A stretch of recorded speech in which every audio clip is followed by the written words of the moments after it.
Arachnids have received several new markings. I won't cover every single one because it is a cosmetic thing, but they got new appendages. They have a new head side marking. I don't know how to pronounce that, but it basically lets you change your like teeth color, which they're not teeth, they're fangs or something like that. And there's some chest markings.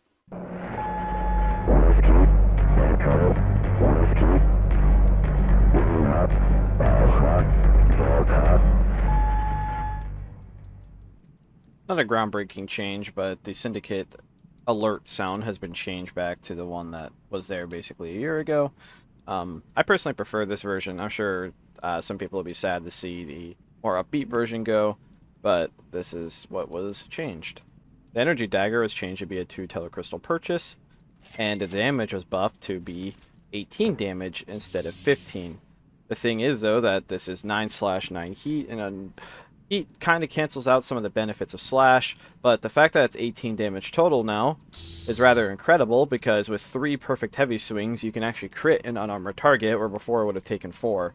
And either way, the pen attacks fairly fast, and it's a significantly better weapon than basically any weapon you could craft by hand, and it's a pen, so you can stick in your PDA, and it's rather obscure. It is not a bad pocket weapon anymore.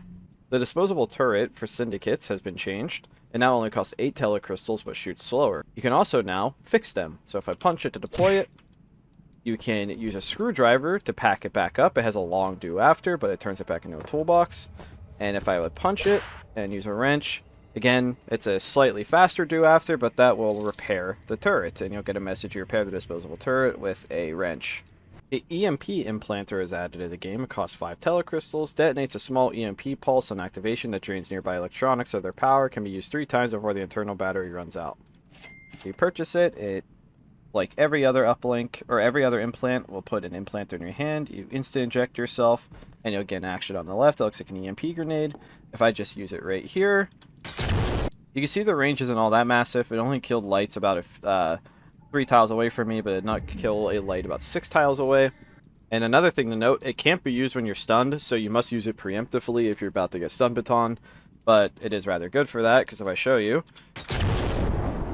one usage of it will empty a stun baton, which, as you can imagine, is pretty useful for not getting arrested. Both the Syndicate and normal Fireaxe can now pry plating, so if you pry a tile and try to pry the plating underneath, it actually does it rather quickly, and will let you space rooms rather efficiently with it, and it can also be used for good or bad, as you can imagine. The Improvised Shotgun was added to the game. It can be crafted in the crafting menu, and all the parts are obtainable on your own, but the receiver for the Improvised Shotgun can either be found in maintenance rather rarely, or you can make it at an auto lathe. And anyways, it does not come with ammo in it, so you must find ammo or have somebody give you ammo or craft it. And if you load the shotgun, it only has 1 shot. And yeah, it's still just a shotgun. It could be rather useful for quickly arming up a bunch of civilians if there's Nukies on board, or just if you need to make basic defense weapons for zombies and whatnot. The Librarian has received content in the form of Crypts and Carps character sheets. These are basically just Dungeons and Dragons character sheets, but cleverly renamed. This can let people who actually like playing D&D in a round, which I've never successfully done so, play some D&D in the middle of a round and save some time. There's also battle maps that you can find, and yeah, it's nice to see some Librarian content for the first time in years. The DNA Scrambler Implanter is added to the game. It costs 10 telecrystals. It is a single-use implant that can be activated to modify your DNA and give you a completely new look. Also has the function of undoing the change, unable to scramble already scrambled DNA. With 10 telecrystals, you can inject yourself, and on the left side of your screen, you'll have a scrambled DNA option. Once you do that, you'll transform into a completely random person with a new name, and if you were to activate it again, you'll transform back into who you just were. It can be very, very useful. The Captain's Saber has received a buff to be able to reflect projectiles that includes both kinetic and energy-based weapons, as I will show you. So, well, it reflected the first bullet, and it will also reflect energy shots. It is not very accurate at reflecting, but it can reflect it directly into you, and this gives captains quite a lot more survivability in ranged encounters. The Monkey Reinforcement Teleporter was added to the game. It cost 8 Telecrystals, and it basically just spawns a monkey with a fart noise in order to make the ghost roll. The monkey comes with Syndicate apparel and a Omdizine cigarette and nothing else. However, you have to basically hope that your owner will tell you what to do, otherwise you are a Syndicate Monkey. But you could just take your clothes off immediately, and that definitely hides what you are, and that's just something to keep in mind. The zombie game mode has been removed, and only removed as an initially starting thing. There was a lot that went into this. I don't really want to explain it all at the moment. It was a big admin burden. The game mode is unbalanced as hell, and it is being reworked. It's back on the drawing table, and let's hope that we can get it right in the future. Syndicate chaplains can spend all 20 of their telecrystals on the Holy Hand Grenade. O Lord, bless this thy hand grenade, that with it thou mayst blow thine enemies into tiny bits in thy mercy. Timer is set to 3 seconds. You cannot change the timer. It also has an insane glow around it, making it very obvious. So if you pull it out, press C to activate it.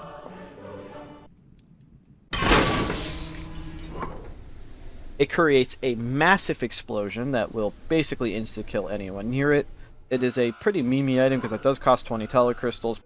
Space mobs actually float in space now, meaning that they have full movement in space, kind of like Carps did. And on the maps that have these mobs mapped, it can make them significantly more dangerous, considering the space mobs are already rather dangerous. You got to be careful. Nuclear operatives have lost access to the dual energy sword. It was the most obvious purchase and the one that was purchased, well, most often.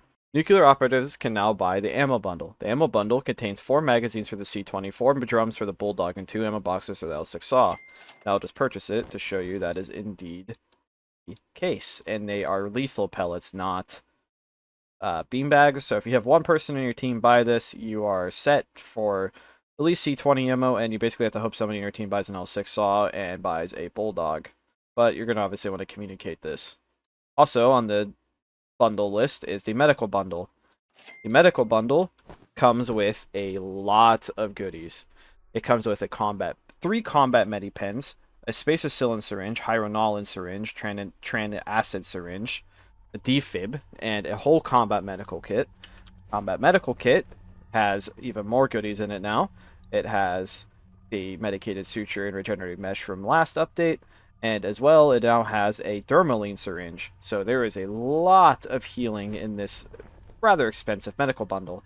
If you're wondering what combat medipens are, they have 25 units of Omnizine, so it's basically like a full heal, and it will stop your bleeding. And since it's a emergency pen, you can inject yourself instantly and keep yourself in the fight.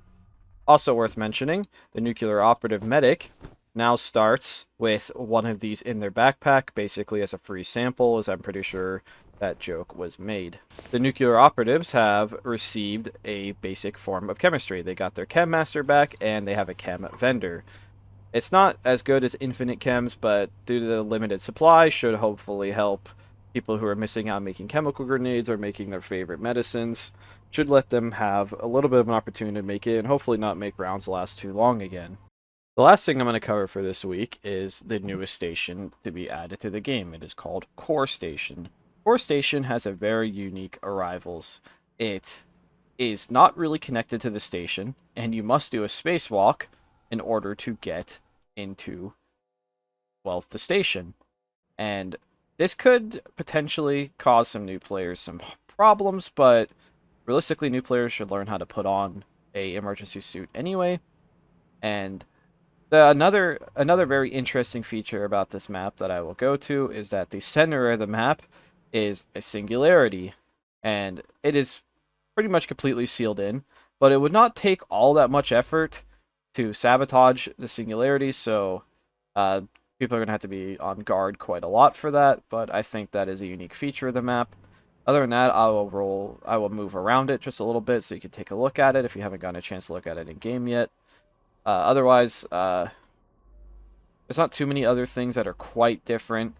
This is one of the first examples of seeing engineering hard suits or even just a department-specific clothing not within a department, so that is another unique. take on this map.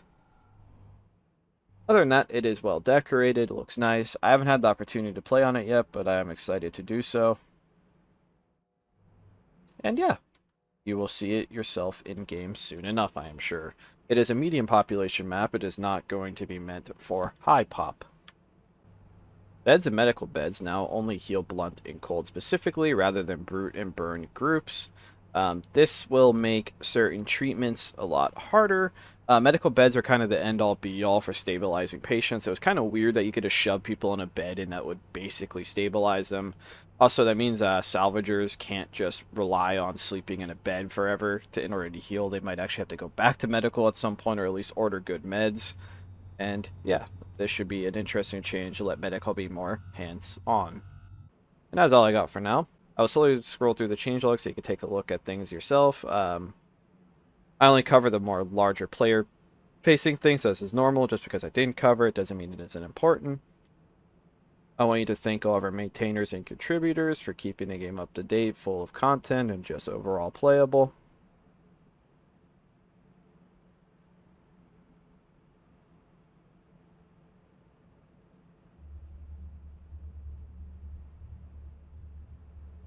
Thank you for watching.